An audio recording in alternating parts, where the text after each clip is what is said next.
میں نے چیک کی اور قسم سے اس کے ہاتھ میں اتنا ذائقہ تھا کہ میں رہ نہ سکا اور کہہ ڈالا کہ اتنی مزیدار بنیا کہ دل کرتا ہے کہ ساری کی ساری کھا جاؤں۔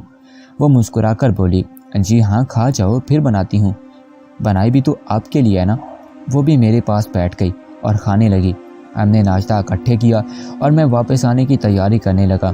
جیسے جیسے میرے واپس آنے کا وقت قریب آتا جا رہا تھا وہ اتنا ہی اداس ہو رہی تھی۔ میں نے اپنا بیگ لیا اور انکل جی کے ساتھ بس اسٹاپ پر آ گیا۔ میں وہ منظر آج تک نہیں بھولا جب میں ان کے گھر سے نکل رہا تھا اور وہ آنکھوں میں موٹے موٹے آنسو لیے مجھے الوداع کر رہی تھی۔ میں تو اس بے رحم زمانے کی خاطر مجبور تھا، ورنہ دل تو میرا بھی نہیں کر رہا تھا واپس آنے کے لیے۔ خیر میں واپس گھر آ گیا اور کچھ دن بعد میرا اتنا برا حال ہوا کہ مجھ سے اب جدائی بالکل بھی برداشت نہیں ہو رہی تھی۔ مجھے شدید بخار ہو گیا تھا۔ کچھ دن تو بے چینی سے گزر گئے، مگر پھر میں سنبھل گیا، دل کو سمجھا لیا کہ اس سے بات کر لیتا ہوں، اسے دیکھ بھی لوں گا۔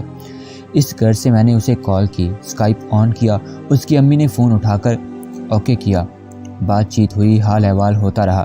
پوچھنے کے بعد معلوم ہوا کہ اس کی طبیعت خراب ہے۔ یہ سن کر میرے حواس چھوٹ گئے، میں مجبور تھا، جا بھی نہیں سکتا تھا، بس فون پر ہی حال پوچھا۔ کہنے لگی، بس ہادی جی کچھ نہیں ہوا، میں ٹھیک ہوں، آپ چلے گئے اس لیے یہ حالت ہو گئی ہے، مگر میں اپنے آپ کو سنبھال لوں گی، تم سے وعدہ کیا تھا، اب رو بھی نہیں سکتی نا۔ میں نے کہا ہاں بس رونا نہیں، اب میں تمہیں کال کر لیا کروں گا اور وہ رات کو اسکائپ پر ویڈیو کال بھی کر لیا کریں گے۔ اور میں نے کہا کہ ہاں اب بس جلدی سے ٹھیک ہو جاؤ۔ اس نے جواب نہ دیا اور کال کاٹ دی۔ در حقیقت جا تو مجھے بھی اس کی بہت آتی تھی، پر موبائل اور اسکائپ اچھا ذریعہ تھا ایک دوسرے سے بات کرنے کا۔ روز بات بھی کر لیا کرتے تھے اور ایک دوسرے کو دیکھ بھی لیا کرتے تھے۔ دن گزرتے گئے اور ہم اسی طرح اپنا دل بہلاتے رہے۔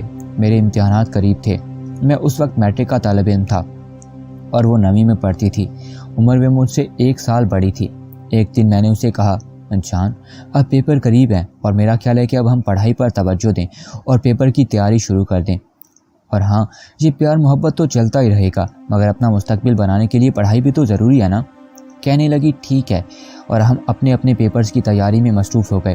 ویسے تو رات کو کال کرتے تھے، مگر پہلے سے بہت کم کیونکہ پڑھائی سے اس سے بھی بہت لگاؤ تھا اور مجھے بھی، اسی لیے ہم دونوں نے خوب تیاری کی اور محنت کر کے پیپر دیے۔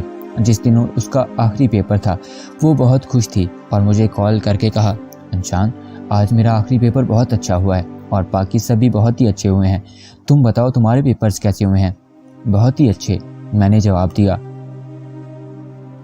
کہنے لگی، ہادی جی تم تو میری سانسوں میں بسے ہو، ہر وقت میں تمہارے لیے دعا کرتی رہتی ہوں۔ یہ دن بھی گزر گئے اور حسین تلخ یادیں میری بیاض کا حصہ بن گئیں۔ رمضان المبارک کا مہینہ آ چکا تھا، 2 عشرے گزر چکے تھے۔ ایک دن افطاری کے بعد میرے انکل جانی اس کے ابو کی کال آ گئی، حال احوال پوچھنے لگے، بیٹا ہمارے پاس آ جاؤ اور عید بھی ہمارے ہی ساتھ کرو گے۔ میں یہ سن کر حیران ہوا اور بے حد خوش بھی۔ میں نے جواب دیا، انکل میں تو آنے کے لیے حاضر ہوں، ایک بار میرے ابو سے بات کر لیں۔ کہنے لگے ٹھیک ہے۔ رات کو ابو کے نمبر پر انکل کی کال آئی اور انہوں نے ابو سے کہا کہ آپ نے اور آپ کے گھر والوں نے سبھی نے عید میرے گھر کرنی ہے۔ ابو نے کہا، میں معذرت کرتا ہوں کیونکہ کام بہت ہیں، مصروفیات کی وجہ سے شاید وقت نہ ملے، ہاں ہادی کو اجازت دے دیتا ہوں، وہ جانا چاہے تو جا سکتا ہے۔ انکل کہنے لگے، ٹھیک ہے کوئی بات نہیں، آپ اس کو بھیج دیں، مگر آپ عید سے پہلے 1 دن پہلے ضرور آ جانا، اتنی سی تو درخواست قبول کر لیں۔ میرے ابو مسکرائے اور کہنے لگے، ٹھیک ہے بھائی جان، ہم سب عید سے پہلے آ جائیں گے، ہادی کو آج رات ہی آپ کے پاس روانہ کر دیتا ہوں۔ یہ کہہ کر ابو نے فون بند کر دیا۔ میں یہ سب سن رہا تھا اور ابو میرے کمرے میں آئے، کہنے لگے، بیٹا تمہارے انکل نے ہمیں بلایا ہے، چاہتے ہیں کہ تم وہاں پر عید کرو اور ہم سب بھی، مگر تم جاؤ، ہم سب عید سے 1 دن پہلے آ جائیں گے۔ میں نے کہا ٹھیک ہے اور میں جانے کی تیاری کرنے لگا۔ ابو میرے لیے ٹکٹ بک کروانے چلے گئے۔ میں یہ خوشخبری اسے سنانے ہی والا تھا کہ اس کی کال آ گئی۔ آج وہ بہت خوش تھی۔ میں نے پوچھا، کیا بات ہے جناب؟ آج میرا گلاب بہت خوش ہے۔ کہنے لگی، اب مکھن لگانا بند کرو ہادی جی، میں اس لیے خوش ہوں کہ میں نے ابو کی ساری باتیں سن لی تھی، وہ چاہتے ہیں کہ آپ سب ہمارے ساتھ عید کرو۔ میں نے کہا، بڑی تیز ہو تم، یہ تو سب میں نے بھی تمہیں بتانا تھا اور تم نے مجھے ہی لاجواب کر دیا۔ میں تو 10 دن پہلے ہی چلا گیا، باقی گھر والے عید سے 2 دن پہلے آئے تھے۔ میں آج بہت خوش تھا۔ پھر اس کی کال آئی اور کہنے لگی، اور کچھ کہو۔ میں نے کہا، شعری انداز میں بیان کرتا ہوں۔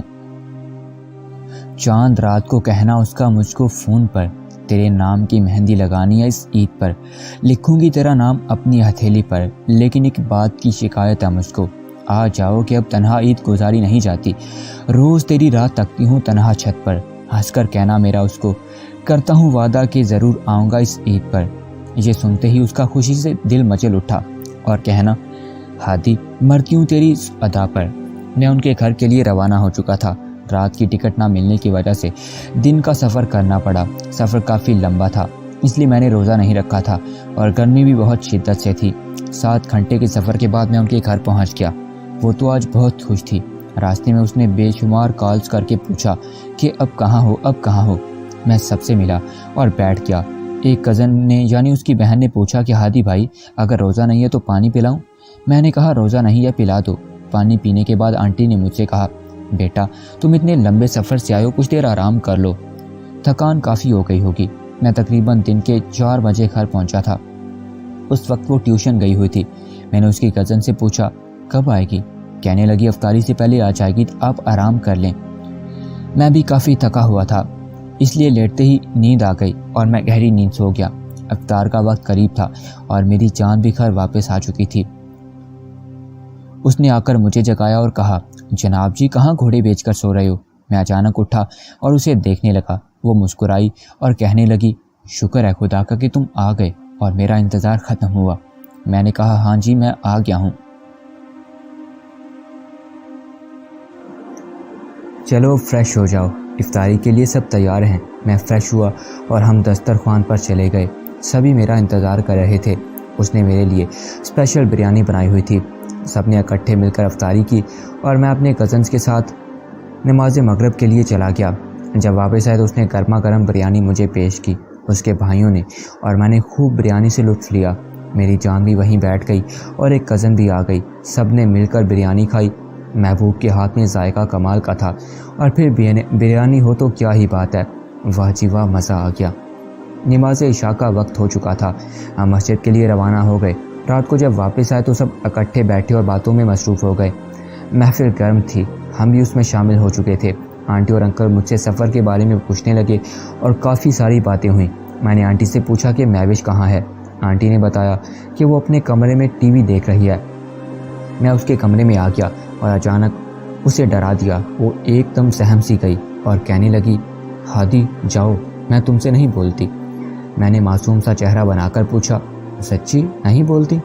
سچی نہیں بولوں گی، اس نے جواب دیا۔ اچھا تو میں جا رہا ہوں اپنے گھر۔ اس نے جلدی سے میرا ہاتھ پکڑ لیا اور کہا، اچھا یار سوری، مگر واپس تو مت جاؤ نا۔ میں ہنس پڑا اور پوچھا، بس اتنی دیر میں ہی مجھ سے ناراض رہ سکتی ہو؟ کہنے لگی، ہاں اور کیا۔ پھر ہم اکٹھے بیٹھ کر ٹی وی دیکھنے لگے۔ رات کے 11:30 ہو چکے تھے اور مجھے کافی نیند آ رہی تھی۔ میں نے کہا، جان اب مجھے جانے دو، نیند بہت آ رہی ہے اور پھر صبح سحری کے لیے بھی اٹھنا ہے۔ کہنے لگی، میرے پاس یہاں پر ہی سو جاؤ۔ نہیں نہیں یار، انکل آنٹی لوگ کیا کہیں گے؟ میں نے کہا۔ کہنے لگی، کچھ نہیں کہتے، لیکن میں نہیں مانا اور اپنے کمرے میں آ کر سو گیا۔ نیند تو خیر کیا ہی آنی تھی، بس اس کی معصوم اداؤں اور باتوں کو یاد کر کے مسکرا رہا تھا۔ بہت ہی معصوم اور اس بے درد زمانے سے بے خبر ہے۔ اس کی اپنی ہی ایک حسین سی دنیا ہے اور وہ اسی میں ہی کھوئی رہتی تھی۔ میں انہی باتوں میں کھویا ہوا تھا اور نہ جانے کب صبح ہو گئی، کوئی خبر ہی نہ ہوئی۔ یہ صبح ایک سہانی صبح تھی۔ ویسے بھی دیہات کا منظر صبح کا بہت ہی حسین ہوتا ہے، کچھ الگ ہوتا ہے۔ ہر طرف چڑیوں کی چہچہانے کی آوازیں، ٹھنڈی ہوا، سرسبز کھیت اور گلاب کے پھولوں پر پڑی ہوئی شبنم کی بوندوں میں سورج کی شعاعیں اس طرح چمک رہی ہوتی ہیں کہ جیسے کوئی کوسے قضا کا رنگ بکھیر رہا ہو۔ صبح سحری کے وقت وہ میرے پاس میرے کمرے میں آئی۔ میں پہلے جاگ رہا تھا، دیکھ کر بولی، ہادی یار تم بھی بہت تیز ہو، مجھے تو سلا کر آئے تھے اور خود ابھی تک جاگ رہے ہو۔ میں مسکرایا اور کہا، جان جی نیند کہاں آئے گی، میرا چین میری نیندیں تو تم نے چرا لی ہیں۔ وہ مسکرا کر بولی، وہ کیسے جی؟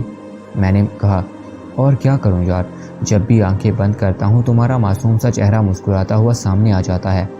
ہم وہاں کمرے میں ہی اکٹھے سحری کی کیونکہ اس کی ضد تھی کہ ہم اکٹھے روزہ رکھیں گے۔ سحری کے بعد نماز فجر کا وقت ہو چکا تھا اور میں مسجد کے لیے روانہ ہو گیا۔ اب گاؤں کے کافی راستوں سے میں واقف ہو چکا تھا، اس لیے اکیلے ہی نماز کے لیے چلا جاتا تھا۔ نماز سے واپسی پر میں نے سب قدرت کے مناظر دیکھے جو کہ پہلے بیان کر چکا ہوں۔ یہ صبح دراصل اس لیے خاص تھی کیونکہ اس دن ہم سب نے لاہور جانا تھا۔ یہ بہت اچھا موقع تھا اس کے ساتھ وقت گزارنے کا، اور یہ پلان بھی اسی کا ہی تھا۔ ہم سب نے تیاری کی اور لاہور کے لیے روانہ ہو گئے۔ راستے میں ہم سب نے بہت مستی کی، ہم سب بہت خوش تھے، اسی لیے سارے راستے گنگناتے ہوئے گاتے ہوئے لاہور پہنچ گئے۔ سب سے پہلے ہم مینار پاکستان گئے اور وہاں پر ہم نے تصویریں بنوائیں، اور پھر بادشاہی مسجد گئے، شاہی قلعہ، مزار اقبال اور بہت سی جگہوں کی سیر کی۔ دن کافی گزر چکا تھا اور گرمی بھی بہت اچھی خاصی شدت اختیار کر چکی تھی، اور پھر ہم سب کا روزہ بھی تھا، اس لیے تھکان کچھ زیادہ ہی محسوس ہو رہی تھی۔ ہم سب نے گلشن اقبال پارک جانے کا فیصلہ کیا۔ کچھ منٹ کا سفر طے کر کے ہم وہاں چلے گئے۔ شام ہو چکی تھی اور افطاری کا وقت بھی ہو گیا تھا۔ ہم نے وہاں پر ہی روزہ افطار کیا اور پھر نماز مغرب پڑھی۔ اس پارک سے میری بہت سی یادیں وابستہ تھیں، کیونکہ ہم نے وہاں پر اکٹھے بوٹنگ کی، ہم ایک ہی کشتی میں تھے، کافی باتیں اور کافی انجوائے کر رہے تھے۔ ہمیشہ یوں ہی ساتھ نبھانے کی قسمیں کھائیں اور پیار و محبت کے وعدے کیے، جو کہ آج وہ سب بھلا چکی ہے۔ کافی انجوائے کیا۔ بوٹنگ سے فارغ ہو کر بھوت بنگلے گئے۔ وہ بہت ڈرتی تھی، مگر میں نے سب کو مجبور کیا اور ہم نے بھوت بنگلے کے لیے ٹکٹیں لی اور اس کے اندر چلے گئے۔ ہر طرف اندھیرا ہی اندھیرا تھا، ڈھانچے ہی ڈھانچے، ڈراؤنی آوازیں، لمبے لمبے سے سائے اور ہماری طرف بڑھتے ہاتھ، ان سب سے وہ بہت ڈر سی گئی اور آ کر مجھ سے لپٹ گئی۔ کہنے لگی، ہادی جلدی چلو یہاں سے، ورنہ میری جان ہی نکل جائے گی۔ میں اس کی بات کو مذاق میں ڈال کر کہا، بس اتنا سا ہی ڈلا درپوک کہیں کی، ہاں ہاں ہاں۔ وہ رونے لگی اور کہا، جاؤ اب مجھے مت بلانا، اور اپنی بہن کے پاس چلی گئی۔ مجھے اپنی بات پر تھوڑی سی شرمندگی ہوئی کہ میں نے اس کو ہرٹ کیا، اور پھر میں اس کے پاس گیا اور اسے منایا، باہر آ کر اسے معافی مانگی۔ وہ تو کچھ زیادہ ہی ناراض ہو چکی تھی۔ کافی دیر تک وہ نہ بولی، آخرکار رہ نہ سکی، کیونکہ میں نے کہا تھا تم نہ مانو تو بس میں اپنے گھر کی بس پکڑ لیتا ہوں اور تم اپنے گھر جاؤ۔ میں نے یہ بھی کہا کہ کوئی دیر نہیں، بس میں ابھی جا رہا ہوں، اللہ حافظ۔ یہ کہہ کر میں چل پڑا۔ پیچھے سے بھاگ کر کہنے لگی، ہادی مت جاؤ پلیز، میں تم سے ناراض نہیں ہوں، بس تم نے میرا مذاق اڑایا تھا اس لیے تھوڑا سا غصہ آ گیا تھا۔ اچھا جی، تو میری جان کو غصہ بھی آتا ہے؟ ہاں نا، کبھی کبھی آتا ہے، اور جب آتا ہے تو بہت زیادہ آتا ہے، میں تمہیں کھا جاؤں گی۔ میں نے ہنس کر مذاقاً کہا، اچھا بھوتنی جی، لگتا ہے بھوت بنگلے سے تم بھی کوئی بھوت اپنے ساتھ لے آئی ہو۔ وہ بھی کافی مزاحیہ اور شرارتی تھی۔ کہنے لگی، جی ہاں لے کر آئی ہوں، جو کہ میرے ساتھ سامنے کھڑا ہے۔ اس کا اشارہ میری طرف تھا اور ہم دونوں ہنس پڑے۔ یہ وقت تو گزر گیا، اب میری کتاب زیست میں وہ سیدھا سا باب بن چکا ہے۔ ہم سب واپس آ گئے، سب کافی تھکے ہوئے تھے۔ رات کو ہم تقریباً 1 بجے گھر پہنچے تھے، جس کی وجہ سے انکل اور آنٹی نے ہم سب کو کافی ڈانٹا تھا اور کہا، چلو اب سو جاؤ سب، بس رات بہت ہو چکی ہے، سیری کے لیے بھی تو اٹھنا ہے۔ اس کا چہرہ مرجھا سا گیا تھا، وہ جتنی ایکسائٹڈ تھی وہ سب ایکسائٹمنٹ ختم ہو چکی تھی۔ وہ خاموشی سے اپنے کمرے میں جا کر بیٹھ گئی۔ میں بھی کافی تھکا ہوا تھا، میں نے اسے ڈسٹرب نہ کرنا چاہا اور شاپنگ کا سامان لے کر اپنے کمرے میں چلا گیا اور سونے کی کوشش کرنے لگا۔ تھکان کافی تھی، اس لیے نیند کب آئی خبر نہ ہوئی اور میں صبح بھی نہ اٹھ سکا۔ صبح 10 بج گئے تھے۔ آج سب کے روزے قضا ہو گئے تھے، اس بات کی سب کو پریشانی تھی، اس لیے انکل آنٹی ہم سب پر برس رہے تھے۔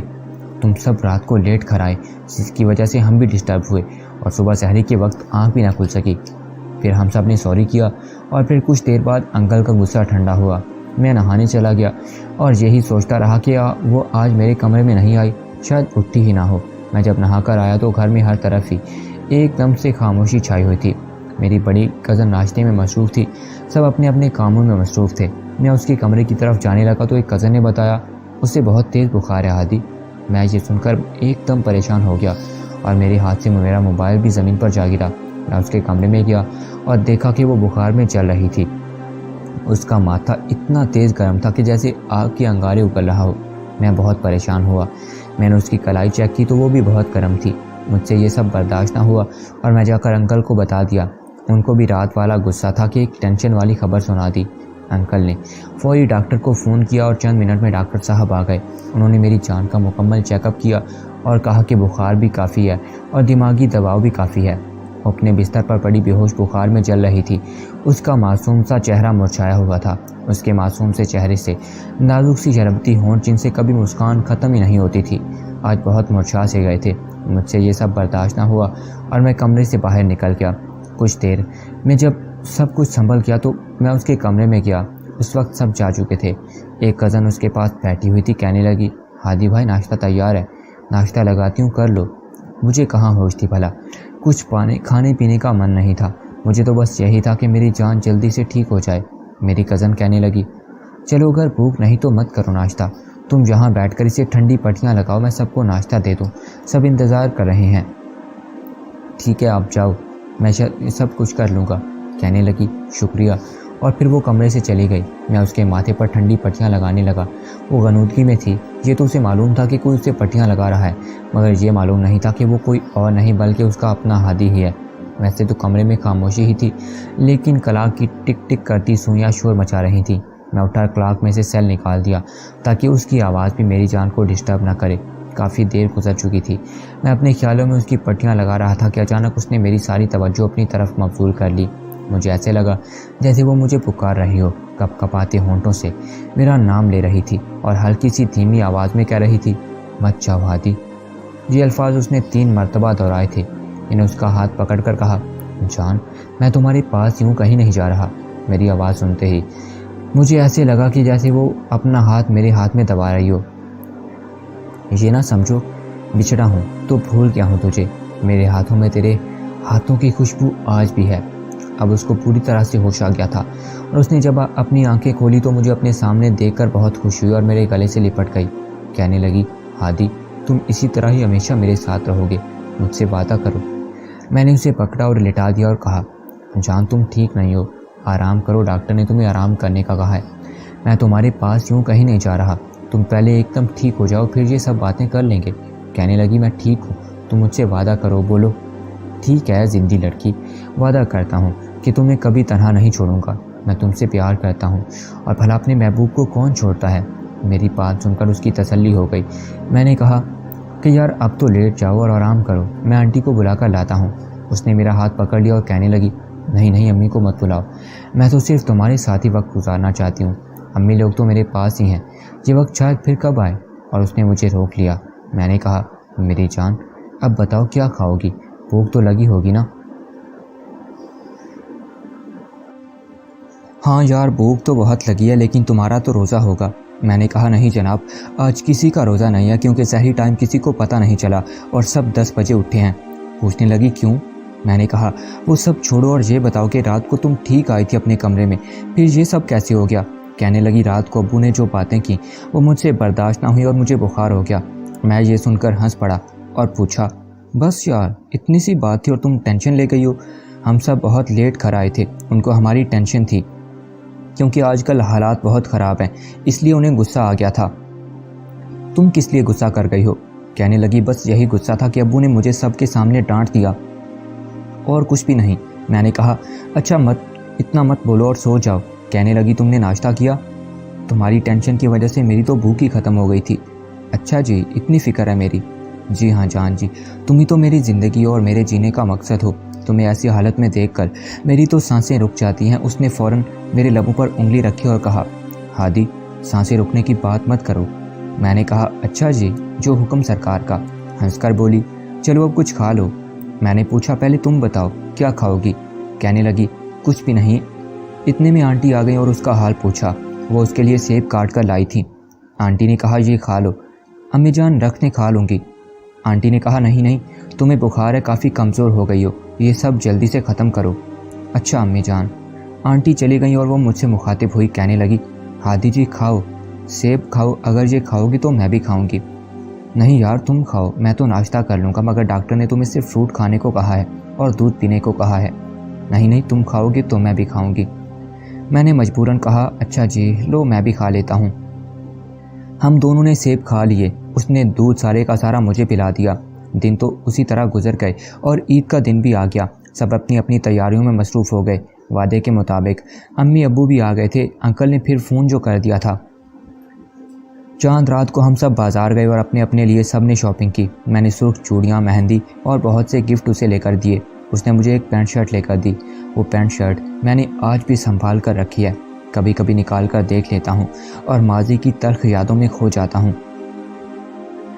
وہ حسرتیں وہی رنجشیں ہیں، نہ ہی وہ درد دل میں کوئی کمی آئی، جانے کیسی ہے میری محبت بھی ہادی، نہ ہی مل سکی اور نہ ہی ختم ہوئی۔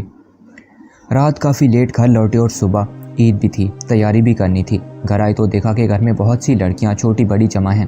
میں نے پوچھا یار یہ سب کون ہیں؟ کہنے لگی میری سب سہیلیاں ہیں اور مجھ سے مہندی لگوانے آئی ہیں۔ میں نے کہا اچھا جی۔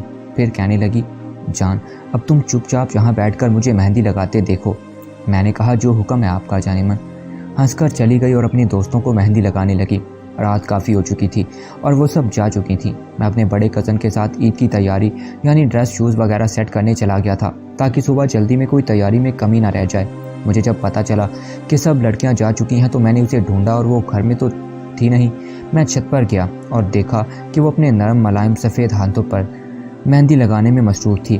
وہ ایک شعر ہے نا، ہاتھ تھک جائیں گے کیوں پیس رہے ہو مہندی، لہو حاضر ہے ہتھیلی پر لگانے کے لیے۔ میں نے اسے ڈسٹرب نہ کیا اور ایک طرف ہو کر بیٹھ گیا اور اسے دیکھنے لگا۔ کیا حسین دلکش منظر تھا وہ، واہ! آج بھی اگر وہ منظر دل میں آ جائے تو میں اتنا بے چین ہو جاتا ہوں کہ بے چینی اتنی بڑھ جاتی ہے میں بیان ہی نہیں کر سکتا اور بڑی مشکل سے خود پر قابو رکھ سکتا ہوں۔ بات ہو رہی تھی اس کی، ہاں وہ اپنے ہاتھوں پر مہندی لگانے میں مصروف تھی۔ گھنی لمبی زلفوں میں چھپا وہ چاند سا چہرہ، ہلکی سی دھیمی سی آواز میں گنگناتی ہوئی اپنے ہاتھوں پہ وہ مہندی لگا رہی تھی۔ کیا بات ہے یار، گورے گورے سفید ہاتھوں پر لال مہندی کا رنگ ہاتھوں کی خوبصورتی میں اور بھی اضافہ کر رہا تھا۔ ایسے بھی کہہ سکتا ہوں کہ وہ مہندی خوش نصیب تھی جو کہ اس کے ہاتھوں پر لگی تھی۔ پنک فراک پہنے وہ ایسی لگ رہی تھی کہ جیسے پرستان سے پری اتر آئی ہو۔ میں ان مناظر میں کھویا ہوا تھا کہ اچانک اس کی نظر مجھ پر پڑی اور وہ میرے پاس آ گئی۔ کہنے لگی ہادی جی آپ یہاں کب آئے؟ میں تو خیالوں میں کہیں گم تھا، میں کچھ نہ کہہ سکا۔ اس نے پھر سے کہا ہادی جی کہاں گم ہو؟ جی آپ؟ میں اچانک چونک اٹھا اور گویا ہوا۔ تیری چشم عنایت کے سہارے کا تو کیا کہنا، کیے دیتی ہے دیوانہ نگاہ بے کرم مجھ کو۔ یہ سن کر وہ ہنسنے لگی اور کہا کہ اتنی محبت؟ جی ہاں محبت تو بہت کرتا ہوں تم سے، میری تو جان بھی حاضر ہے تمہارے لیے جناب۔ کہنے لگی اچھا بتاؤ تم یہاں پر کیوں؟ جی ہاں جان جی، جہاں آپ ہم بھی وہاں پر۔ چلو آؤ میں تمہیں بھی مہندی لگاؤں۔ میرا ہاتھ وہ پکڑ کر مہندی لگانے لگی۔ میں نے ہاتھ پیچھے لوٹا لیا اور کہا پاگل لڑکی، کبھی لڑکے بھی مہندی لگاتے ہیں؟ کہنے لگی نہیں، اگر کوئی لگائے نہ لگائے پر میں تو تمہیں مہندی لگا کے رہوں گی اور تم نے نہ لگوائی تو میں ناراض ہو جاؤں گی۔ مجھے شرارت سوچی، میں وہاں سے بھاگ پڑا، وہ بھی پیچھے ہی بھاگی۔ میں نیچے آ گیا، وہ بھی نیچے آ گئی، میں پھر اوپر، وہ بھی اوپر آ گئی۔ اسی طرح کافی دیر میں اسے تنگ کرتا رہا۔ وہ کچھ زیادہ ہی تنگ آ گئی اور کہنے لگی اچھا مت لگواؤ مہندی، میں بھی اپنی مہندی دھونے لگی ہوں اور مجھے مت بلانا تم۔ میں نے کہا بس ہار گئی، مجھے پکڑ بھی نہیں سکی۔ وہ اس بات سے اور چڑ گئی اور میرا ہاتھ پکڑ کر زبردستی مجھے کرسی پر بٹھا لیا اور کہا آنکھیں بند کرو۔ میں نے کہا کیوں؟ بس تم آنکھیں بند کرو نا۔ جب میں نے آنکھیں بند کی تو اس نے اپنے دوپٹے سے میری ٹانگ کرسی کی ٹانگ کے ساتھ باندھ دی اور کہنے لگی آج میں تمہیں مہندی لگا کر ہی رہوں گی۔ راضی تو میں پہلے ہی تھا لیکن بس ویسے ہی اسے تھوڑا تنگ کر رہا تھا، کیونکہ جب انسان کسی سے محبت کرتا ہے، بے انتہا چاہنے لگتا ہے تو اس کی ہر ایک ادا سے محبت ہو جاتی ہے اور اس کی ہر ایک ادا اچھی لگتی ہے۔ اس کی مسکراہٹ، معصومیت، اس کی ہر ایک ادا کا پوری طرح سے میں دیوانہ ہو چکا تھا۔ بادلوں سے بھی بچا کر رکھتا تھا جو مجھے، پڑی ہے دھوپ تو بے سائباں چھوڑ گیا۔ اس نے میرا ہاتھ پکڑا اور مہندی لگانے لگی۔ جب اپنا سر اس نے نیچے کو کیا تو اس کی گھنی سیاہ لمبی زلفیں میرے چہرے پر آ گریں۔ واہ، میں تو اس کی حسین زلفوں کی حسین مہک میں کھو سا گیا تھا۔ کچھ دیر بعد جب میری نظر اپنی ہاتھ پر پڑی تو میں نے دیکھا کہ اس نے تو اپنے اور میرے نام کے 2 پہلے الفابیٹ لکھ دیے تھے۔ میں دیکھ کر خوش تو ہوا لیکن میں نے اسے کہا یار یہ تم نے کیا کر دیا؟ اگر میرا ہاتھ تمہارے بھائیوں نے یا کسی اور نے دیکھ لیا تو کیا کہیں گے؟ کہنے لگی جان جی جب پیار کیا تو ڈرنا کیا۔ اس نے اپنا ہاتھ دکھایا تو اس پر بھی اس نے میرے نام کا ڈیزائن بنایا ہوا تھا۔ یہ دیکھ کر میں تو حیران رہ گیا اور سوچنے لگا کہ یہ تو کچھ زیادہ ہی پیار میں پاگل ہو چکی ہے۔ میں نے کہا یار ان حرکتوں کی وجہ سے تم مجھے بھی مرواؤ گی۔ کہنے لگی جب میں نہیں ڈرتی تو تم کیوں ڈرتے ہو؟ میں نے ہنس کر کہا ارے پگلی ڈرتا نہیں ہوں، لیکن یہ ظالم دنیا والے معاف بھی تو نہیں کرتے کسی کو۔ وہ رات میری زندگی کی بے حد حسین رات تھی جو کہ میں آج تک نہیں بھلا پایا۔ اس قدر میرے یار کی قربت دے کر بھی قسمت کے دیوتا نے مجھے دھوکہ دیا۔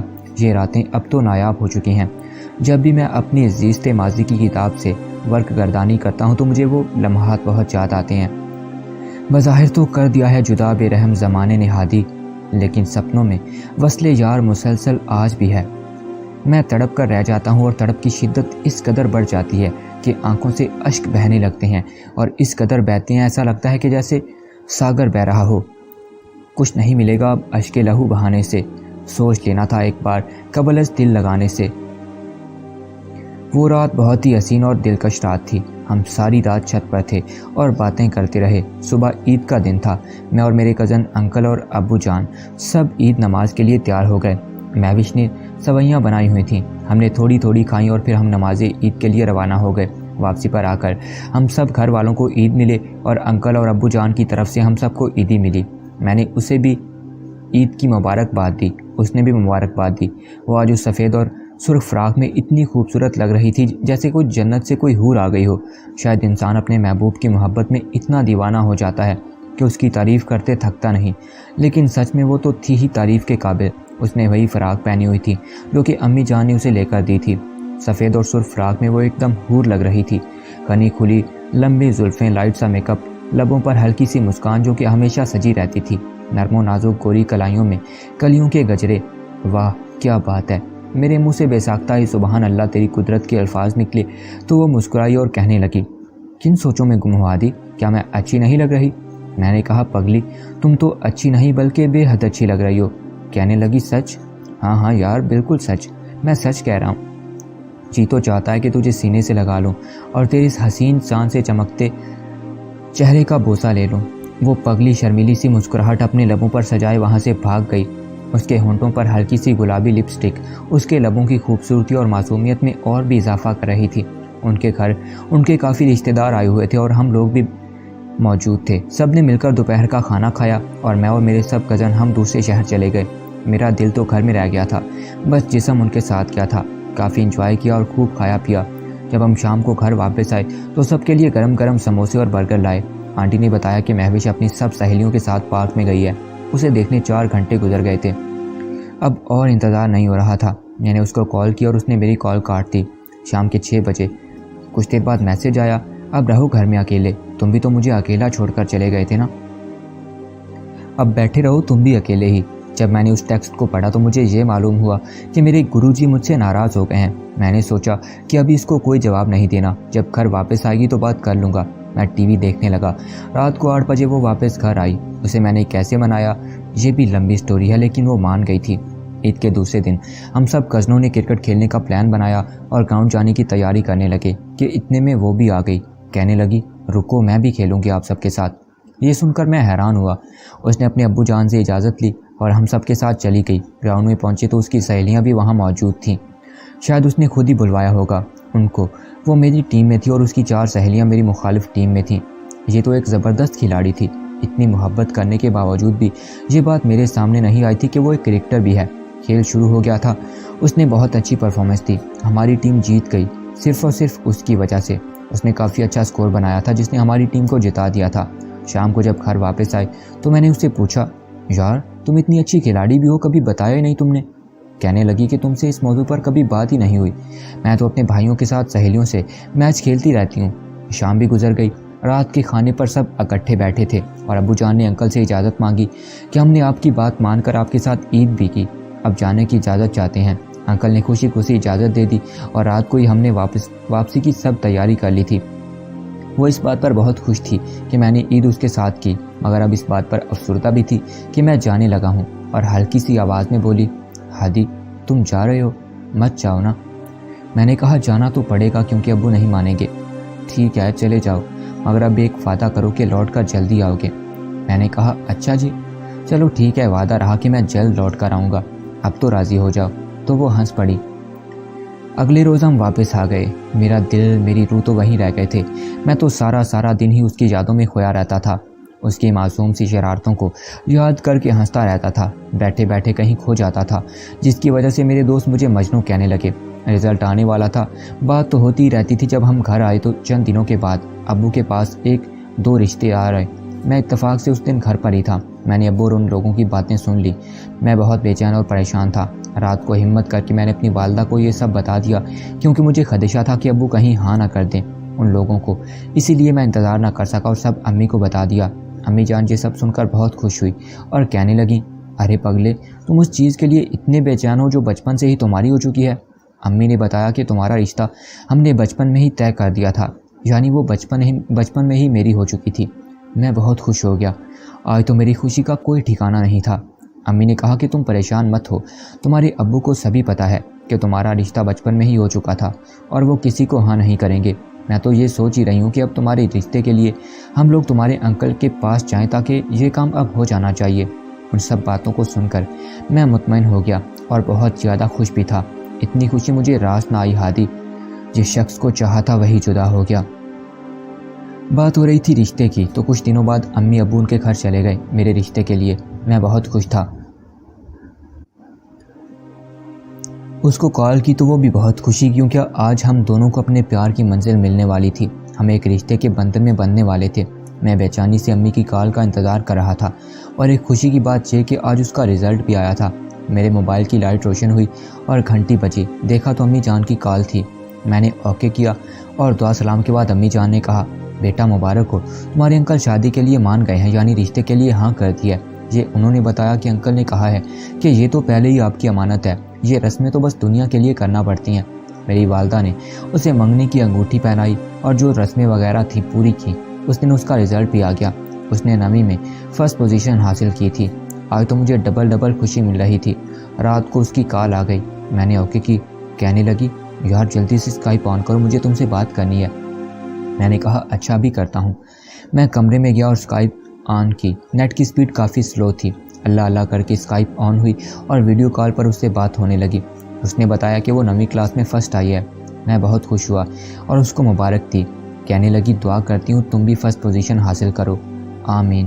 میں نے جواباً کہا، ہادی آج سے تو میں تمہاری ہو چکی ہوں، دل سے تو میں تمہاری کب کی ہو چکی تھی، لیکن آج دنیاوی طور پر بھی ہم ایک پاک رشتے میں بن چکے ہیں۔ پہلے تو چھپ چھپ کر باتیں کرتے تھے، لیکن اب ہم آزاد ہیں۔ دنیا والے بھی ہمیں اب ملنے سے نہیں روک سکتے، ہمیں ایک ہونے سے کوئی نہیں روک سکتا۔ نیٹ کی سپیڈ کم ہو رہی تھی، آواز اٹک اٹک کر آ رہی تھی، اس کی تصویر بھی واضح نہیں تھی، کئی باتوں کی سمجھ نہیں آ رہی تھی، اور اچانک سے کال کٹ گئی۔ میں کافی دیر ٹرائی کرتا رہا، لیکن نیٹ ورک خراب ہونے کی وجہ سے پھر اسکائپ پر بات نہ ہو سکی۔ ہم زیادہ اسکائپ پر ہی بات کرتے تھے، کیونکہ ایک دوسرے کو دیکھ بھی لیتے تھے اور بات بھی ہو جاتی تھی۔ کچھ دیر بعد ٹیکسٹ آیا کہ یار اسکائپ آن نہیں ہوتی تو چیٹ پر بات کرو، اور ہم چیٹنگ کرنے لگے۔ دن گزرتے گئے اور باتیں یوں ہی چلتی رہیں، اور پھر میرا رزلٹ بھی آ گیا۔ میں نے بھی اپنے والدین اور اس کی دعاؤں سے اول پوزیشن حاصل کی تھی۔ اس نے مبارکباد دی اور ساتھ ساتھ یہ بھی حکم جاری کر دیا کہ آگے پڑھائی جاری رکھنی ہے، چھوڑنی نہیں۔ یار میرے دل و جان اور دماغ پر تو تمہاری یادوں کا اور تمہارا بھوت سوار ہے، میں اور کیا کر سکتا ہوں۔ اس نے کہا پڑھنا ہے تو پڑھنا ہے۔ میں نے 1 دسمبر بھی اس کے ساتھ گزارا ہے۔ وہ دسمبر میری زندگی کا ایک خاص دسمبر تھا۔ دسمبر کی چھٹیوں میں ان کے گھر گیا تھا، کیونکہ اس نے خود بلایا تھا۔ مجھے یاد ہے کہ میں جب دھوپ نکلتی تو باغ میں چلا جاتا تھا، وہاں بیٹھ کر میں اخبار یا کوئی رسالہ پڑھتا تھا۔ وہ تھرمس میں گرم گرم چائے لے کر آتی اور ہم ساتھ بیٹھ کر نمکو کھایا کرتے اور چائے پیا کرتے، یوں ڈھیروں باتیں بھی کیا کرتے تھے۔ اس نے تو میرے گھر میں کئی دسمبر گزارے تھے، اور گرمیوں کی چھٹیاں میں تو ان کے گھر گزارتا تھا، اور دسمبر کی چھٹیاں وہ ہمارے پاس آ کر گزارتی تھی۔ میں اپنے گھر کے گارڈن میں دھوپ میں بیٹھا اخبار پڑھتا تھا اور وہ چائے لے کر آتی تھی، اور ہم اکٹھے بیٹھ کر چائے پیتے تھے۔ وہ کہتی تھی، ہادی جب میں چلی جاؤں گی تو تم مجھے یاد کرو گے۔ میں نے کہنا، یار اگر تم چلی گئی تو یہ حسین یادیں تو میرے ساتھ ہیں نا، اور اسکائپ زندہ باد، وہ تو دور رہنے ہی نہیں دیتی نا۔ کہنے لگی، ہاں یہ تو ہے، بس شاید یہ دسمبر اس کے ساتھ میرا آخری دسمبر تھا۔ اس کی قربت میں گزارا ہر وقت یاد آتا ہے۔ قسمت کے کھیل کون جانتا ہے، کب قسمت کا دیوتا کس پر مہربان ہو جائے اور کب کس سے اس کا سب کچھ چھین لے۔ دسمبر تو آتا ہے اور گزر جاتا ہے، اس کی یادوں میں مجھے گھائل کر جاتا ہے۔ اس سال کا دسمبر بھی مجھے اس کی یادوں میں گزارنا پڑا تھا، اتنا بے چین کہ کہیں دل نہیں لگتا تھا، ہر وقت اس کی یادوں میں کھویا رہتا تھا۔ دسمبر تو آتے رہیں گے اور اس کی قربت میں گزرنے والے لمحات مجھے ستاتے رہیں گے۔ جس پر گزرتی ہے وہی جانتا ہے۔ میری اس درد بھری داستان کو ٹوٹے دل والے ہی زیادہ سمجھ سکتے ہیں۔ آج یہ سب اتنی مدت گزر جانے کے بعد لکھنا میرے لیے آسان نہیں تھا۔ یہ الفاظ میرے اس قلم سے اس طرح نکل رہے ہیں کہ جیسے ملک الموت کسی شرابی کی روح 100 گز دور کھڑے ہو کر نکال رہا ہو۔ میں خود پر قابو نہیں رکھ سکتا۔ جب بھی اس کی یاد آتی ہے یا اس کا تھوڑا سا بھی خیال آتا ہے، میں تڑپ کر رہ جاتا ہوں۔ بات ہو رہی تھی منگنی کے دنوں کی۔ منگنی کے دن گزرتے گئے اور ہمارا ایک دوسرے کے گھر آنا جانا رک گیا تھا۔ کیونکہ خاندانی رسم و رواج کے مطابق جب لڑکی کی بات پکی ہو جائے تو وہ شادی سے پہلے نہیں مل سکتے۔ ہاں، موبائل اور اسکائپ اچھے ذریعے تھے ایک دوسرے کو دیکھنے اور دلوں کے حال شیئر کرنے کے لیے۔ 1 سال جو ہی گزر گیا، ابو نے انکل سے شادی کی بات کی تو انکل نے کہا کہ سوچ کر جواب دوں گا۔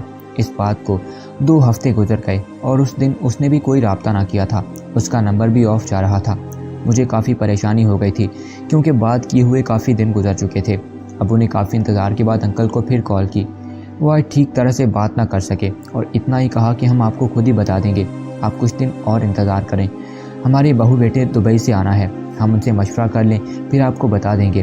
اب تو اس کا میٹرک بھی ہو چکا تھا اور اس کے گھر والوں نے یہ بھی کہا تھا کہ اب پرائیویٹ پڑھائی جاری رکھو، کالج نہیں جا سکتی۔ یہ بات سختی سے اسے کی گئی تھی، وہ بھی مجبور تھی۔ ایک رات اس کی یاد نے مجھے بے حد ستایا۔ رات کا 1 بج چکا تھا، میں اپنی کتاب کی ورک گردانی کر رہا تھا، یادوں میں کھویا ہوا تھا۔ ہر طرف تیرگی ہی تیرگی چھائی ہوئی تھی، ہر سو سناٹا تھا۔ میں اپنے کمرے میں بیٹھا بس اسے یاد کر کے اشک بہا رہا تھا اور کلاک کی ٹک ٹک سن رہا تھا۔ ہلکی ہلکی برسات کا موسم تھا اور میری آنکھیں بھی برسات کر رہی تھیں۔ میں اشک بہا رہا تھا اور کھڑکی سے بارش کا منظر دیکھ رہا تھا۔ کئی بارشیں ہم نے اکٹھے گزاری تھیں۔ جب بھی ہوتی ہے بارش، بات اس کی یہ یاد آتی ہے، ہادی اپنی باہوں میں چھپا لو مجھے، ان بارشوں سے خوف آتا ہے۔ اچانک میرے موبائل کی اسکرین روشن ہوئی اور میسج بیل بجی۔ اپنا فون اٹھایا، ٹیکسٹ اوپن کیا تو اس کا ہی ٹیکسٹ تھا، لکھا ہوا تھا ہادی مجھے کال کرو، اور نیچے اس کا اپنا ادھورا نام ہی تھا، کیونکہ پہلے جب اس کا ٹیکسٹ آتا تھا تو وہ آخر میں لکھتی تھی تمہاری، لیکن آج صرف اس کا اپنا نام ہی لکھا تھا۔ میں نے وقت دیکھا، رات کے 2:30 بج چکے تھے۔ میں نے فوراً کال کی، ہلکی سی دھیمی آواز میں بولی، ہادی کیسے ہو؟ میں نے کہا ٹھیک ہو یار، تم اتنے دن سے کہاں غائب تھی؟ ٹھیک تو ہو تم میری جان؟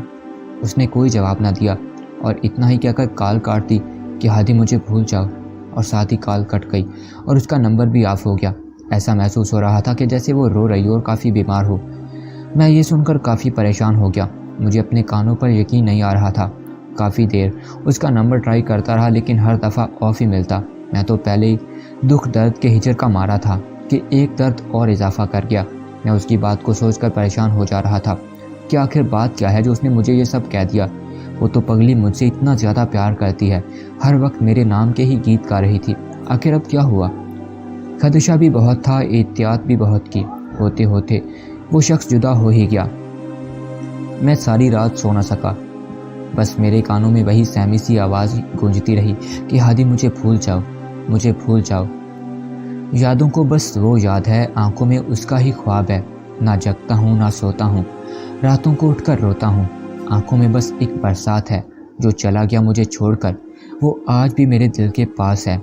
ہر طرف سے مجھے بس یہی آواز گھیرے ہوئے تھی کہ ہادی مجھے بھول جاؤ۔ بے چینی اتنی بڑھ گئی، سوچ سوچ کر مجھے کافی بخار چڑھ گیا۔ 7 سال کی محبت ایک دم چھوڑ جائے تو انسان کس کام کا رہ جاتا ہے۔ میری تو دنیا ہی جیسے لٹ گئی تھی۔ کالج میں بھی کافی خاموشہ رہتا، زیادہ وقت پلاٹ میں تنہا گزار دیتا۔ وہ پروفیسر جو میرے گن گاتے تھے کہنے لگے، ہادی کیا ہوا تمہیں؟ کہاں گیا وہ ہادی جو ہم پروفیسروں سے بھی ہنسی مذاق کیا کرتا تھا، ہر وقت ہنستا مسکراتا تھا؟ میرے پاس سوائے اشکوں کے کوئی جواب نہ ہوتا تھا۔ میں یہ بات اپنے دل میں ہی لیے پھرتا تھا۔ امی جان سے بھی ابھی تک یہ بات شیئر نہیں کی تھی، اس لیے یہ بات مجھے اندر ہی اندر کھائی جا رہی تھی، کھوکھلا کر رہی تھی اور دیمک کی طرح چاٹ رہی تھی۔ میرے لبوں پر خاموشی کا کفل سج چکا تھا، میرے وجود کو میں بہت بے بس ہو چکا تھا۔ میرا کسی لیکچر میں دھیان نہیں تھا، ہر وقت چہرے پر اداسی سی چھائی رہتی تھی اور میں بہت ہی زیادہ سنجیدہ ہو کر رہ گیا تھا۔ بریک ہوتی سب دوست الگ پلاٹ میں جا کر بیٹھ جاتے اور میں الگ بیٹھ جاتا اور لمبی لمبی سوچوں میں کھو جاتا۔ اور درختوں پر بیٹھے ان پرندوں کو دیکھ کر میرے زخم پھر تازہ ہو جاتے، کیسے وہ اکٹھے بیٹھے ہیں، اکٹھے ہی دانہ چگنے اڑ جاتے ہیں۔ ان کی دنیا کتنی حسین ہوتی ہے، کوئی بے رحم انہیں جدا نہیں کر سکتا، سب ہنسی خوشی رہ رہے ہیں۔ ایک دن میں پلاٹ میں بیٹھا کہیں کھویا ہوا تھا، سب دوست میرے اس روپ سے کافی پریشان تھے۔ ایک دن قریبی دوست میرے پاس آ کر بیٹھ گیا اور کہنے لگا، ہادی یار کیا بات ہے، کافی دن ہو گئے ہیں، میں تمہیں دیکھ رہا ہوں، تمہاری شرارتیں مستیاں وہ ہنسی مذاق سب تم سے کہیں دور جا بسے ہیں۔ کیا بات ہے، کافی دن ہو گئے ہیں، میں تمہیں دیکھ رہا ہوں، تمہاری شرارتیں مستیاں وہ ہنسی مذاق سب تم سے کہیں دور جا بسے ہیں، کچھ تو بات ہے یار، مجھے بتاؤ، شاید میں ہی تمہاری مدد کر سکوں۔ میں نے کہا، یار کچھ نہیں، بس طبیعت خراب ہے۔ ہادی بس اپنا خیال رکھا کرو، یار تم کتنے بدل گئے اور کافی کمزور بھی ہو گئے ہو، ایسا لگتا ہے کہ جیسے کوئی بات ہے جو تمہیں اندر ہی اندر کھائے جا رہی ہے۔ میں نے اسے کچھ نہ بتایا اور گھر لوٹ آیا۔ میری طبیعت کافی خراب تھی۔ امی نے پوچھا، بیٹا ہادی کیا بات ہے؟ کچھ دنوں سے تم ٹھیک سے کھاتے ہو نہ پیتے ہو، گھر میں کسی سے بات نہیں کرتے ہو، کالج سے آتے ہو کمرے کے ہی ہو کر رہ جاتے ہو۔ تمہارے ابو بھی تمہارے اس رویے سے کافی پریشان ہیں۔ مجھے مجبوراً یہ بات امی کو بتانا پڑی۔ وہ بھی سن کر کافی پریشان ہو گئیں اور کہنے لگی، میں آج ہی فون کروں گی اور پوچھوں گی کہ اصل وجہ کیا ہے۔ یہ بات سن کر مجھے کچھ حوصلہ ہو گیا اور میں کمرے میں جا کر سونے کی کوشش کرنے لگا۔ نیند نے کہاں آنا تھا بھلا، طبیعت خراب تھی اس لیے کافی دن تک میں کالج بھی نہ جا سکا۔ ایک پروفیسر صاحب میرے دوست بھی تھے اور پرنسپل صاحب کے کافی قریب تھے۔ میں نے ان کو اپنی طبیعت کے بارے میں بتایا تو انہوں نے کہا، بیٹا تم فکر نہ کرو، جب ٹھیک ہو جاؤ گے تو تب پھر کالج پھر سے جوائن کر لینا۔ میں پرنسپل صاحب سے خود بات کر لوں گا، وہ تمہیں کچھ نہیں کہیں گے۔ میں نے ان کا شکریہ ادا کیا اور فون رکھ دیا۔ کچھ دیر بعد میرے دوست کا فون آیا، ہادی یا تم اتنے دنوں سے کالج کیوں نہیں آ رہے، کیا بات ہے؟ یار پلیز مجھے بتاؤ، میں نے تمہیں پہلے کبھی ایسے افسردہ نہیں دیکھا اور نہ ہی کبھی کالج سے چھٹی کیا تم نے۔ میں نے اس سے کچھ بھی نہ چھپا سکا اور اسے ساری کہانی سنا دی۔ وہ یہ سب سن کر غصے میں آیا اور کہا، قابل رحم ہو گئی ہے تیری حالت عشق میں ہادی، مل جائے اگر وہ ظالم تو مار ڈالوں اس کو۔ میں یہ سن کر اس پر برس پڑا اور کہا، یار ایسا مت کہو اس کو اس طرح سے، اس کو برا بھلا، میرے جگر کا ٹکڑا تھا وہ بے وفا۔ وہ یہ سب سن کر ہنس پڑا اور بولا، یار ہادی تم آج بھی اسے اتنا ہی چاہتے ہو کہ اس کے بارے میں ایک لفظ بھی نہیں سن سکتے؟ میں نے کہا، ہاں یار، انسان محبت تو ہر کسی سے کرتا ہے مگر عشق ایک ہی سے ہوتا ہے، اور مجھے اس سے عشق ہوا تھا جو کہ بھلائی نہیں بھولتا۔ شاید اس نے کسی مجبوری کی وجہ سے یا کسی کے دباؤ میں آ کر یہ سب کہا ہوگا۔ ہماری بات ہوتی رہی، بات کر کے میرا دل کچھ بہل سا گیا۔ رات کو امی سے میں نے کہا تو امی نے ان کے گھر کال کی۔ ابو بھی پاس سے بیٹھے ہوئے تھے۔ سلام دعا کے بعد امی آنٹی سے کہنے لگی کہ میری محوش سے بات کراؤ۔ آنٹی ٹال مٹول کرتی رہیں، اس سے بات نہیں کروائی۔ میرے ابو جان نے بھی آنٹی سے کہا مگر وہ یہ کہنے لگی کہ وہ سو گئی ہے، رات کے ابھی 7 بجے تھے۔ آنٹی نے یہ بہانہ کرتے ہوئے فون بند کر دیا۔ میں یہ سن کر کافی پریشان ہو گیا کہ آخر ایسی کیا بات ہے کہ جو وہ اس سے بات بھی نہیں کروا رہے، یا وہ خود ہی کرنا نہیں چاہتی۔ لیکن دل اس بات کو تسلیم نہیں کر رہا تھا کہ وہ خود بات نہیں کر سکتی۔ امی ابو بھی اس بات کو لے کر کافی پریشان تھے۔ یہ بات سمجھ میں آتی ہے، تیرے اس رویے کو دیکھ کر محض ایک کھلونا سمجھ رکھا تھا تو نے میرے پیار کو۔ اب میرے والدین نے ان کے گھر جانے کا پروگرام بنایا اور دوسرے ہی روز ان کے گھر کے لیے روانہ ہو گئے۔ وہاں تو سارے کا سارا ماحول ہی بدل چکا تھا اور ان کے گھر جا کر بھی اس کے گھر والوں نے اسے ملنے نہ دیا اور خود بھی کسی نے ٹھیک سے بات نہ کی۔ میرے امی ابو نے ان کے اس رویے سے کافی پریشان ہوئے اور واپس لوٹ آئے۔ نہ جانے کیا وجہ تھی، کیوں یہ سب کچھ ہو رہا تھا۔ ایسے کئی سوالات میرے ذہن میں رقص کر رہے تھے۔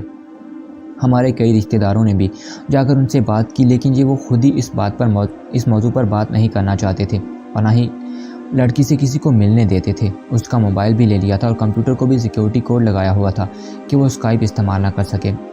کیا وجہ تھی تیرے جانے کی، پھر لوٹ کے نہ آنے کی؟ اس کی ایک قریبی سہیلی جو اس کے گھر آتی جاتی تھی، میرے پاس اس کا نمبر تھا۔ ایک دن میں نے اسے کال کی تو اس کے بھائی نے اٹھایا۔ میں نے رانگ کال کہہ کر کاٹ دی۔ رات کو جب میں کمرے میں بیٹھا انہیں سب باتوں کی اصل وجہ تلاش کر رہا تھا تو اچانک میرے موبائل پر کال آئی۔ میں نے جب دیکھا تو اس کی سہیلی کی کال تھی۔ میں نے سوچا کہ اس کا بھائی ہوگا، لیکن جب کال اوکے کی تو اس کی سہیلی ہی تھی۔ سلام دعا کے بعد اس نے کہا، ہادی بھائی، دن کو میں کالج ہوتی ہوں، موبائل گھر ہوتا ہے، اس لیے بھائی نے اٹھایا تھا۔ اب میں نے نمبر دیکھا تو مجھے تمہارا نمبر یاد تھا، اس لیے میں نے تمہیں کال کی ہے۔ کہو کیا بات ہے جو آج ہادی بھائی کو ہماری یاد بھی آ گئی۔ میں کافی پریشان تھا، اس لیے بس حال حوالے کے بعد اصل بات پر آ گیا۔ اس سے پوچھا کہ تم ان کے گھر جاتی ہو؟ جی ہاں جاتی ہوں، پر کبھی اس کی امی مجھے ملنے نہیں دیتی تو کبھی مجھے دروازے سے ہی واپس بھیج دیا جاتا ہے۔ کیا بات ہے ہادی بھائی، تم اتنی پریشان کیوں ہو؟ میں نے کہا، کیا بتاؤں تمہیں؟ پھر اس کو تمام ماجرا کہہ سنایا اور وہ بھی پریشان ہو گئی۔ کہنے لگی کہ اس کے گھر والے تو مجھے اس سے ملنے نہیں دیتے، مگر ہاں اس کا پیپر ہے اور سینٹر ہمارا ہی کالج بنا ہے، وہ پرسوں پیپر دینے آئے گی تب اس سے بات کروں گی۔ میں نے کہا، اچھا ٹھیک ہے، میں انتظار کروں گا تمہارے جواب کا، اور اس کے ساتھ ہی فون کٹ کیا۔ اللہ اللہ کر کے 3 دن گزر گئے اور تیسری رات اس نے کال کی اور حال چال پوچھنے کے بعد اصل موضوع پر بات ہونے لگی۔ وہ بھی آج کافی پریشان تھی۔ اس نے بتایا کہ وہ پیپر دینے آئی تھی اور میں نے اس سے بات کی اور وہ رونے لگی، میرے گلے لگ کر روتی رہی۔ کچھ دیر تک جب وہ سنبھل گئی تو اس نے بتایا کہ میرے گھر والوں نے مجھ سے یہ سب کہنے کو کہا تھا، میں نے مجبور ہو کر یہ سب کچھ ہادی کو کہا ہے۔ میں آج بھی اس سے اتنا ہی پیار کرتی ہوں جتنا پہلے کیا کرتی تھی۔ میرے گھر والوں کو ذہن بدل چکا ہے۔ اس وقت وہ جہاں میرا رشتہ کرنا چاہتے ہیں میں اس کو ذرا بھی پسند نہیں کرتی اور میں اس کے ساتھ زندگی نہیں گزار سکتی۔ میں بس گھر والوں کے ہاتھوں مجبور ہوں۔ وہ مجھ سے کسی کو ملنے بھی نہیں دیتے اور یہاں تک کہ میری سب سہیلیوں سے بھی نہیں ملنے دیتے۔ موبائل بھی لے کر توڑ دیا ہے، کمپیوٹر کو بھی بھائی نے سیکیورٹی کوڈ لگا دیا ہے۔ میں بے بس ہوں۔ اور پھر وہ رونے لگی۔ یہ سب باتیں اس کی دوست نے مجھے بتائیں۔ میں بے ساختہ سا ہو کر یہ سب سن رہا تھا۔ مجھ پر جمود سا طاری تھا۔ اس کی ہر ایک بات مجھ پر ایک سے بڑھ کر ایک قیامت کی طرح ٹوٹ رہی تھی۔ اس کی دوست نے بتایا کہ اس کا کوئی قصور نہیں، اصل وجہ وہ مجبور ہے، اپنے گھر والوں سے ڈرتی ہے کیونکہ انہوں نے اس کو مارا بھی تھا۔ اس بات کو سن کر میرا دل کرتا تھا کہ میرے پاس کچھ ہو اور میں اس کے بھائیوں اور اس کے ابو کی جان لے لوں اور ٹکڑے ٹکڑے کر کے جنگل میں پھینکاؤں، اور وہ بھی نمک لگا کر، کیونکہ وہ تو اتنی نازک اور حساس پری تھی کہ اس کی جلد تو اتنی نازک تھی کہ اگر زور سے اس کے بازو پر انگلی رکھ دو تو وہاں پر خون اکٹھا ہو جاتا تھا۔ شرم نہیں آئی اس معصوم بے قصور کو مارتے ہوئے ان درندوں کو؟ خدا کرے ان کا کچھ نہ رہے، تباہ و برباد ہو جائیں اس کے بھائی اور ابو جنہوں نے اس معصوم پر ظلم کیا۔ ارے اس بیچاری کا کیا قصور؟ خود ہی منگنی کروائی، پیدا ہوتے ہی میری ماں کی جھولی میں ڈال دی تھی۔ اب ان کمزرف لوگوں کو بھلا کون سی ناگن نے آ کر ڈس لیا تھا؟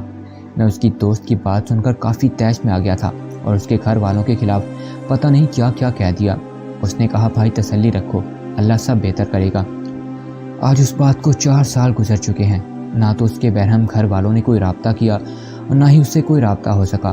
انہیں پتہ تھا کہ وہ اپنی کسی سہیلی کے موبائل سے بات کر سکتی ہے، اس لیے انہوں نے اس کا سب دوستوں سے سہیلیوں سے ملنا بھی بند کر دیا تھا۔ خدا کرے کچھ نہ رہے ان جیسے بھیڑیوں کے پاس جو اپنے مطلب کی خاطر کسی کی زندگی سے کھیلتے ہیں اور اس پر ظلم کرتے ہیں۔ ارے اگر نہ ہی کرنی تھی تو کیوں ہاں کی تھی؟ نہ آئی موت ہی ہم کو، نہ وہ لوٹ کر آیا، جیے جاتے ہیں ہم جس پر وفا کا نام لے لے کر۔ اب نہ جانے وہ خوش ہے یا خاموش ہے، کس حال میں ہے، کیسی ہے، یہ بات مجھے اب بھی ستاتی ہے۔ شاید پیار کرنے والوں کے نصیب میں دکھ، رسوائیاں، بدنامیاں، اذیتیں تڑپ ہی لکھی ہوتی ہے۔ کیوں قسمت کے دیوتا کو پیار کرنے والوں پر ترس نہیں آتا؟ کیونکہ ہماری قسمت میں ناکامیاں کیوں لکھی ہوتی ہیں؟ کیوں یہ دنیا والے ہمارے جیسے پیار کرنے والوں کی راہوں میں کانٹے بچھاتے ہیں؟ کیوں 2 دلوں کو ایک نہیں ہونے دیتے؟ اگر تو پیار کرنے والے ایک ہو جائیں تو ان دنیا والوں کا بھلا کیا جاتا ہے؟ آج میرا بھی نام ان بد نصیبوں میں شامل ہو گیا ہے جو کہ پیار میں ناکام ہی رہتے ہیں۔ توڑ دیے ہیں میں نے گھر کے سبھی آئینے، عشق میں ٹھکرائے ہوئے لوگ مجھ سے دیکھے نہیں جاتے۔ اب میں اس کو بھلا کر ایک نئی زندگی جینا چاہتا ہوں۔ شاید پریمی لوگوں کو میری اس بات پر اختلاف ہو کہ میں کیسا پریمی ہوں جو کہ اس محبوبہ کو بھلا دینا چاہتا ہوں، لیکن ایک بات میں پوچھنا چاہتا ہوں، پیار تو ہم بعد میں کرتے ہیں، لیکن وہ والدین جنہوں نے ہمیں پالا بڑا کیا، ایک بے وفا صنم کی خاطر ان کا حقیقی پیار ہم بھلا دیتے ہیں۔ شراب، سگریٹ نوشی، پان، ان سب چیزوں کے نشے میں دھت رہتے ہیں جو کہ ایک ماں برداشت نہیں کر سکتی۔ وہ اپنے بیٹے کو برباد ہوتا نہیں دیکھ سکتی۔ پیار نہ ملنے یا ملنے کا فیصلہ تو اللہ کے ہاتھ میں ہے، لیکن ایک پیار کی خاطر ہم اپنے والدین کی آنکھوں میں آنسو لائیں، راتوں کو نشے سے لت پت گھر کو لوٹ آئیں، تو ایک ماں جو سارا دن اپنے لختے جگر کی راہ تکتی ہے کہ کب میرا جگر، میرا چاند گھر آئے گا، اور جب ماں کے چاند صاحب شراب کے نشے میں دھت کر آتے ہیں تو اس ماں پر بھلا کیا بیتے گی؟ اس کا دل یہ حال دیکھ کر تو چھلنی ہو جائے گا۔ ارے دوستو، پیار میں اتنا اندھے نہ ہو جاؤ کہ اپنے حقیقی پیار کو ہی بھول جاؤ۔ میرے چند دوستوں کو میری ان باتوں سے شاید اختلاف ہوں، لیکن میں معذرت چاہوں گا کہ میں لکھ رہا ہوں، مجھے معاف کرنا، میں تو اپنے دل کی بڑھاس نکال رہا ہوں۔ پیار کیا ہے؟ سب ایک دھوکہ ہے اور کچھ بھی نہیں۔ پیار میں نے بھی کیا ہے اور آج مجھے اس کی چاہت، اس کی محبت آج بھی میرے دل میں بسی ہے، لیکن اپنے پیار کو میں نے اپنے مستقبل، اپنے والدین کی محبت اور ان کی مجھ سے جڑی خواہشات اور امیدوں پر حاوی نہیں ہونے دیا۔ میں اسے بھول جانا چاہتا ہوں تاکہ میں ایک اچھا مستقبل بنا سکوں۔ جو بھی لڑکی اب میری قسمت میں ہو، میں اس کے لیے ایک اچھا جیون ساتھی ثابت ہوں گا۔ میرے والدین کو راحت ملے، وہ میرے حق میں دعا کریں جن سے مجھے کامیابی ملے۔ اپنا مستقبل بنانا چاہتا ہوں تاکہ میری آنے والی نسل مجھے اچھے لفظوں میں یاد کرے، تاکہ وہ یہ سب کہہ کر شرمندہ نہ ہوں کہ میرے ابو جان کا بھی کبھی کسی لڑکی سے عشق و محبت کا چکر چلا تھا اور ہم آج غربت و افلاس کی زندگی بسر کر رہے ہیں۔ اس لیے وہ مستقبل میں سنوارنا چاہتا ہوں۔ گردش ایام میں گزر رہی ہے زیست ہادی، ہر موڑ پہ ایک نیا زخم دے جاتے ہیں لوگ۔ مجھے آج بھی اس سے کوئی شکایت نہیں، بس گلہ ہے کہ اس کے اپنے گھر والوں سے، اور انشاءاللہ قیامت کا دن ہوگا اور میرا ہاتھ اس کے گھر والوں کے گریبان تک ہوگا۔ اس دن میں ان سے انشاءاللہ اللہ تعالیٰ کے سامنے پوچھوں گا کہ ہمارا کیا قصور تھا، اس معصوم سی پری کا کیا قصور تھا کہ جس کو تم لوگوں نے بلا وجہ ظلم کا نشانہ بنایا۔ میں کبھی بھی اس کے گھر والوں کو معاف نہیں کروں گا اور ہمیشہ میرے دل سے ان کے لیے بد دعا ہی نکلتی رہے گی۔ زندگی ایسے دوراہے پر آ کر کھڑی ہو گئی ہے کہ ایک طرف اس کی محبت، اس کی چاہت اور دوسری طرف میرے والدین کی محبت ہے، اور ان کا ذہن ہے کہ اب شادی ہو جائے۔ نہ میں اپنے والدین کی بات کو رد کر سکتا ہوں، کیونکہ والدین تو اپنی اولاد کے لیے بہتر ہی سوچتے ہیں، اور میں تو پھر ان کا اکلوتا بیٹا ہوں۔ مجھے مجبور ہو کر یہ زہر پینا ہی پڑے گا، کیونکہ زندگی یہیں پر آ کر ہی تو ختم نہیں ہو جاتی۔ ساری زندگی پڑی ہے، اور اپنا مستقبل سنوارنے اور اپنے والدین کی خوشی کو پورا کرنے کے لیے مجھے یہ زہر پینا ہوگا۔ محبت تو بے شمار لوگوں سے انسان کرتا ہے، لیکن عشق صرف ایک سے ہی ہوتا ہے، اور وہ آج بھی میرے دل کی رانی کی طرح ہے۔ شاید ہی زندگی میں اس کی جگہ میں کسی اور کو دے پاؤں، لیکن کہتے ہیں نا کہ وقت کے ساتھ ساتھ ہر گھاؤ بھر جاتا ہے، تو میں نے بھی سب کچھ میرے خیال کے حقیقی خداوند کریم پر چھوڑ دیا ہے۔ اب تو جب بھی اس کی یاد آتی ہے تو خود کو اشکوں کے سمندر میں ڈبو لیتا ہوں۔ نہ تم صدمے ہمیں دیتے، نہ ہم فریاد یوں کرتے، نہ کھلتے راز سربستہ، نہ یوں رسوائیاں ہوتی۔ میں اسے بھلا دینا چاہتا ہوں، جو کہ میں نہیں کر پا رہا۔ آخر 7 سال کی محبت ایک پل بھی ملا کیسے بھلائی جا سکتی ہے؟ شاید پیار کرنے والوں کے نصیب میں دکھ، جدائی اور اذیتیں ہی ہیں۔ چراغ، فراق، زخم وفا، اشک، خون فشاں، روز اول سے ہیں یہ ہی جاگیریں عشق کی۔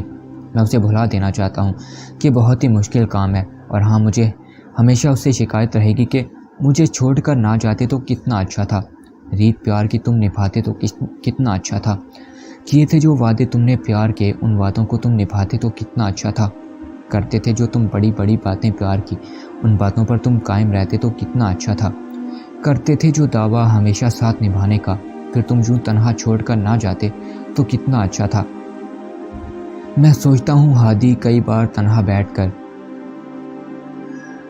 ہم اس بے وفا سے دل نہ لگاتے تو کتنا اچھا تھا۔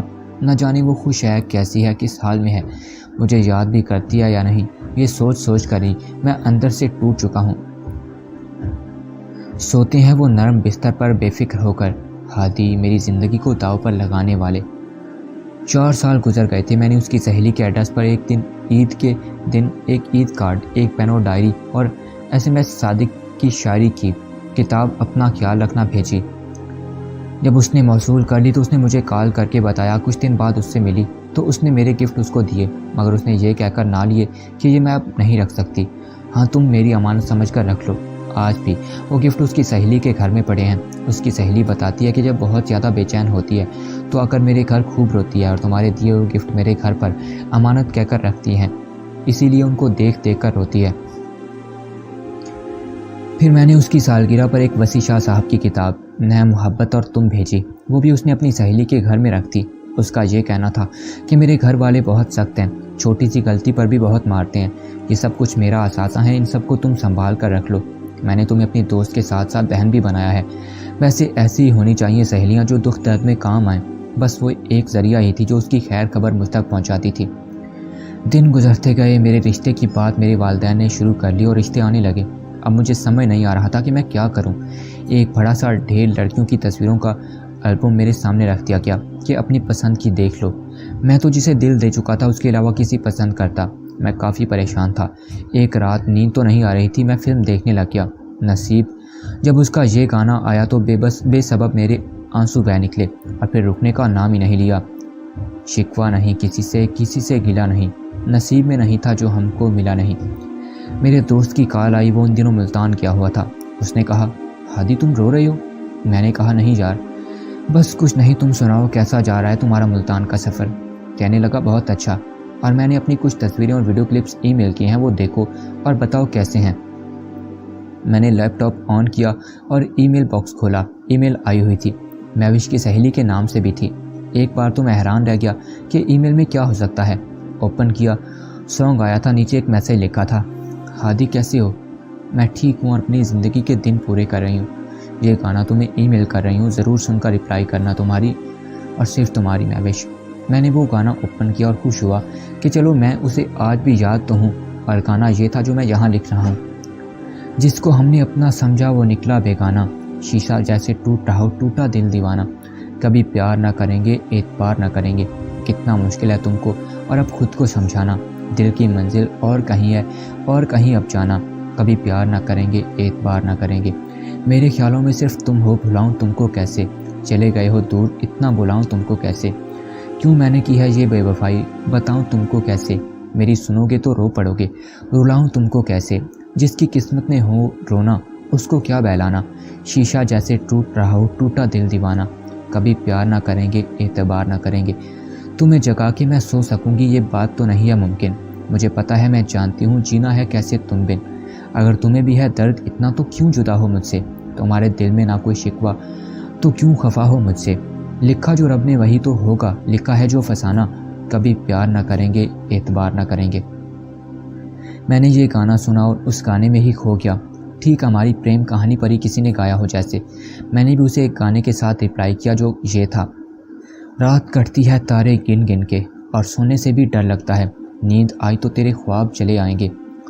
تم تو جس دن سے گئے ہو میری یہ حالت ہے، نہ تو ہے یہ چین، کہیں نہ کہیں راحت ہے۔ درد بڑھتا ہے تو پھر حد سے زیادہ گزر جاتا ہے، اور رونے سے بھی ڈر لگتا ہے، میرے اشکوں میں تیرے خواب بھی بہہ جائیں گے۔ اب تو مقصد بھی نہیں کچھ بھی میرے جینے کا، وقت بھی پاس نہیں زخموں کو سینے کا۔ غم کا سیلاب بڑی زور سے ٹکراتا ہے، دیکھو اب دل کا دھڑکنا بھی رکا جاتا ہے۔ دل دھڑکتا ہے تو رک رک کے، اس کے رکنے سے بھی ڈر لگتا ہے، دل رکا تو تیرے خواب بھی رک جائیں گے۔ رات کٹتی ہے تارے گن گن کے، اور سونے سے بھی ڈر لگتا ہے۔ یہ گانا میں نے اسے ای میل کیا، اس نے 2 ماہ بعد ریسیو کیا اور کوئی جواب نہ آیا۔ شاید اس کی دوست نے ہی ریسیو کیا ہوگا، لیکن آج تک اس کا دوبارہ کوئی میسیج نہ آیا اور نہ ہی ای میل۔ اس کی سہیلی کی شادی ہو گئی اور میرا اس سے رابطے کا یہ سلسلہ بھی بند ہو گیا۔ تقدیر بھی کیسے کیسے امتحان لیتی ہے انسان کو، تقدیر کے فیصلوں پر ہی سر جھکانا پڑتا ہے۔ میں نے تو اب یہی فیصلہ کر لیا ہے کہ اس کو بھلا کر اپنی نئی زندگی شروع کر دوں اور اپنے والدین کی بات مان لوں، شاید اس میں ہی میری بھلائی ہو۔ میں اس کوشش میں لگا ہوا ہوں کہ جو کچھ ہو چکا ان سب باتوں کو بھلا دوں، لیکن بہت ہی دشواری ہو رہی ہے۔ بڑی دشواریاں ہیں، کٹن ہے زندگی کتنی، عشق و محبت میں ملتی ہیں اذیتیں کتنی، درد کی ٹھوکریں کھاتا ہے عاشق، لگاتی ہے دنیا اس پر تہمتیں کتنی، نہ جانے قسمت کا دیوتا لے گا امتحان اور کتنے، ہادی میرے نصیب میں ہے ناکامیاں اور کتنی۔ جب بھی دل اس کو پکارتا ہے تو اس کو یہی کہہ کر بہلاتا ہوں کہ وہ ایک ہوا کا جھونکا تھا جو مجھے ستانے آیا تھا، اپنی حد سے نہ گزرے کوئی عشق میں، جسے جو ملتا ہے نصیب سے ملتا ہے۔ دل کو یہی کہہ کر بہلانا میری عادت ہے، میرا معمول بن چکا ہے کہ سختیوں کو جھیلنے کے لیے چاہیے پتھر کا دل، ہاتھ پر کا ہو کلیجہ دل لگانے کے لیے۔ جاتے جاتے وہ مجھ پر ایک احسان کر گئی، وہ مجھے شاعری میں ایک نام دے گئی، ایک مقام دے گئی، ایک نقطہ نظر دے گئی۔ اب جب بھی میں اس کو یاد کرتا ہوں اور اس کی یاد حد سے بڑھ جاتی ہے تو میں شاعری سے ہی اپنا دل بہلاتا ہوں۔ وسیع شاہ، ایس ایم صادق، افضل عاجز، عبدالغفور اختر، محسن نقوی، مرزا غالب، عمران شناور، شیر افغن اور بہت سے معروف شعراء ہیں جن کی شاعری میں پڑھتا ہوں اور ان کی شاعری سے میری رہنمائی بھی ہو جاتی ہے۔ ان سب شاعروں میں سے وسیع شاہ صاحب سے تو میں مل بھی چکا ہوں اور ان کی شاگردی میں ہوں، ان کا سایہ شفقت مجھ پر آج بھی قائم ہے، میں ان کی بے حد عزت کرتا ہوں اور وہ بھی مجھے اپنے بیٹوں کی طرح مانتے ہیں۔ وہ بہت یاد آتی ہے، لیکن یہ شعر جو کہ دسمبر میں اچانک بن گیا تھا میرے زخموں پر کچھ مرہم کر دیتا ہے۔ زندگی بہت خاموش سی ہو کر رہ گئی تھی، وہ مسکراہٹیں، وہ ہنسی، وہ مذاق اور دوستوں سے دل لگی سب ایک خواب سا بن کر رہ گئے تھے۔ زندگی بہت خاموش ہو گئی اور تنہا ہو گئی ہے۔ وہ بچپن ہی کتنا اچھا تھا جب نہ کوئی فکر نہ کوئی دکھ تھا، سکون کی نیند سوتے تھے اور موج مستیاں کرتے تھے اور آزاد زندگی جیتے تھے، ہر طرف ہی خوشیاں بہار لے کر آئی تھیں۔ لیکن اب گھر بھی سونا ہے میری زیست کے آنگن کی طرح، وقت لوٹ کر نہ آیا میرے بچپن کی طرح۔ میرے دوست جب بھی مجھ سے اس بارے میں پوچھتے ہیں تو میرا یہی جواب ہوتا ہے، ہم سے کیا پوچھتے ہو محبتوں کی اذیتیں، ایک مدت ہوئی مسکرا کر نہیں دیکھا۔ یہ تھی میری داستان محبت جس میں مجھے ناکامی ملی، جس کی وجہ نہ تو اس کا انکار تھا اور نہ ہی میرا انکار تھا، بلکہ اس بے رحم زمانے نے ہمیں جدا کر دیا۔ اور یہ تو ہمیشہ سے ہی ہوتا آیا ہے، دلوں کے کھیل میں ہم کو ملے جو زخم یادوں کے، چھپا کر دل میں رکھے ہیں سبھی انعام لے لے کر۔ یہ سب کچھ اس کے گھر والوں نے اسے زبردستی کہنے پر مجبور کیا۔ اب وہ کہاں ہے، کیسی ہے، خوش ہے اپنی زندگی میں یا نہیں، مجھے اس سے کوئی لینا دینا نہیں ہے۔ اپنے دل پر پتھر رکھ کر اب میں اپنی زندگی میں آگے بڑھ چکا ہوں۔ آپ سب سے التماس کرتا ہوں کہ میرے لیے دعا کریں تاکہ میں اپنی زندگی میں خوش رہ سکوں۔ اور مجھے کوئی اچھا جیون ساتھی مل جائے جو مجھے اتنا پیار دے کہ مجھے اس کی یاد تک نہ آئے۔ اس شعر کے ساتھ اجازت دیں۔ تیرا پہلو آباد رہے ایم، تیرے دل کی طرح، تجھ پر نہ گزرے قیامت شب تنہائی کی۔ خدا حافظ۔